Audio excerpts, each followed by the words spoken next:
You're not really ready until you're safe. Summer safely and drive calm. Time to upgrade your adventure with an RV from Motorsportsland. Don't put off making exciting memories and exploring the many outdoor hideaways right here in Utah. Come in today and see how Motorsportsland can help you get away, or visit motorsportsland.com.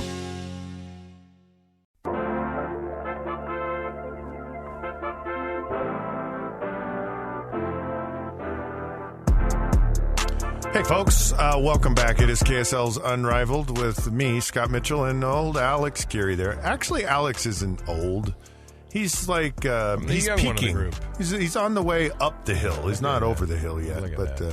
And by the way, he's getting up the hill much faster these days.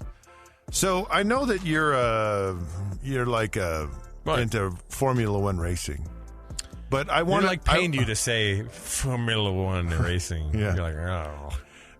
Yeah. Okay. And I'm just curious. Can we digress in the racing world? I'll talk to you about some racing for a second. For just 1 second. Yeah. So NASCAR, right? Which is an acronym, right? Mm-hmm. North American Stock Car and something. Yeah. Race. Rodeos and rodeo.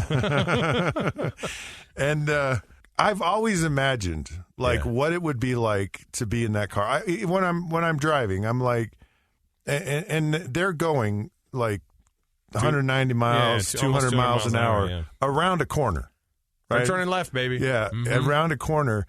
And I just wonder, and they do it over and over and over. And you know how you get kind of sleepy when you're driving? Would I get tired?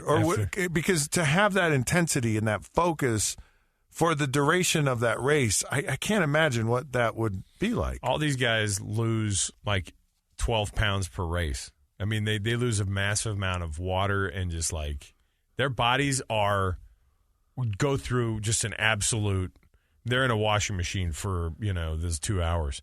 Is it that it's hot? Is it that it's stressful? That it's all of it. And you know what's interesting too? It's the G's that are on your body. It's all the stuff that you're going through. If you watch the Formula One guys, their necks are, in Formula One is circuits, so you're all over the place. Those G's are all over the place. So they're working out their necks like crazy.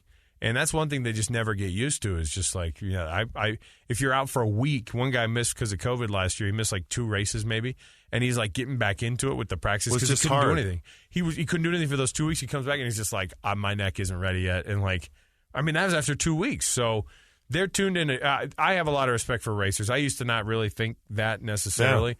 But I for sure am I look at these racers and they get done with it. The F1 guys, you watch them, they weigh them after the races and as part of the protocols and stuff. And those guys lose a ton, and they're already not big as it is. Individuals. I just I go down I-15 and I just feel like you're hoping to lose 12 pounds on the way to work. No, it's I should drive faster and do a little more in and out. And, just go left, weaving. Man. Just go left. Head out to Tooele and then come back down, go through Goshen, and then or just make a big circle around I-215. That's what the belt route was invented for, Scott. For you, it was a weight loss situation. Here's the deal. So I wanted to bring this up because we're going to be at Pac-12 Media Day next week. We're actually going to be broadcasting Monday and Tuesday from Los Angeles. Tuesday's the actual media day itself. So we're going to be doing a ton of interviews. They run everybody through there, and they put out the list today of the Pac-12 the players and coaches are going to be attending. Now, I know it's a shocker. Of all the schools in the Pac-12, if you were to pick one that their coach would say, "I'm not coming because I have to wear a mask the whole time." Or not wear a mask. You have to be. They've required you to be vaccinated to go to the event.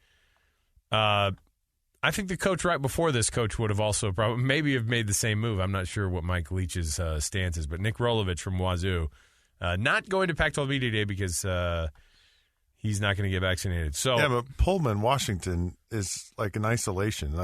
No one goes and for sure. Coming and going is nothing. So maybe it's better for him to say. So he's not going to be there, but the list is impressive. We're going to see from Utah, Britton Covey and Devin Lloyd going to be there. I was disappointed. It'd be a power move by Kyle Whittingham to send Charlie Brewer, right? One of those. But Pac-12 Media Day, what excites you about what we're possibly going to be looking at next week?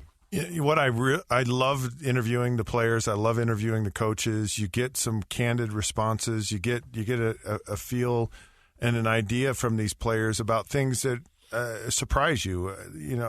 I remember interviewing the USC players and talking about, here you're trying to win a Pac-12 championship and go to the college football playoffs, yet you have this out-of-conference game with Notre Dame every year. And they all were like, we look forward to that. We love that. That was a big surprise to me. And just some of these players and the personalities that they have. And, of course, the coaches are great about things. I'm going to miss the Pirate, no question about it. But a lot of quality players are going to be there. I mean, we got some big names in the Pac-12, but some of these guys are going to be big names in the NFL. So I'm really, really excited to kind of put a face and a personality behind some of this, and from a selfish perspective, it helps me as I broadcast the Pac-12 games for Utah, right, and just getting some insights there. But it's fun. Look, it's fun to just chat with people, and I love that part of our job, and just kind of pick their brain and find out who they are. Do you think the Pac-12 is freaking out a little bit about the Texas-Oklahoma rumors that they could join the SEC, or are they far enough removed that it doesn't really matter? And, right now is right now. George Kliavkov, the Pac-12, the new commissioner of the Pac-12, tweeted out today when all this was going down, just when I thought my first month on the job could not get more interesting, and he was making reference to this. I don't know. I mean, does it affect the Pac-12? At least makes us start to think about what the future looks like for a conference like the Pac-12 and all the big conferences. Everything affects the Pac-12. You have two of the considered probably top 10 programs in the country historically in Texas and Oklahoma, and you have them wanting to go to the best conference in the country and make it even better. I mean, that's a bold move right there, and maybe a smart move. I don't know if it's a smart move or not. It's almost like saying, okay, you want to expand the playoffs. You want to expand all this stuff. We're going to... You don't go in a non-expanded playoff situation. We're going to expand our power. Right. Fine. We're going to... If that's what you want to do, then that's what we'll do. And if you're the Pac-12 conference... got 6 teams in the first playoff. Right. And 12 teams. If you're the Pac-12 conference... You're a conference that's already fighting for relevance, and if that happened, I think that would put you even further behind other teams in the and conferences in the country.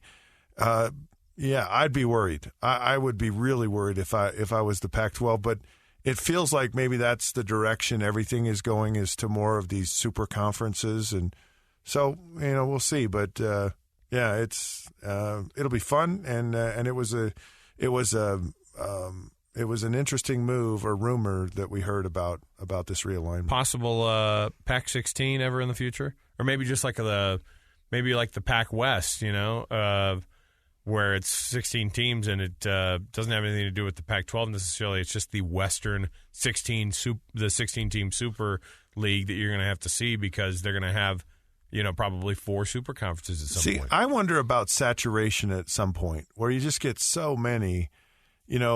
Can they always be good? And are you going to find conferences that can get the quality of athletes and recruit the quality of athletes? Because I'm thinking of like Boise State, right?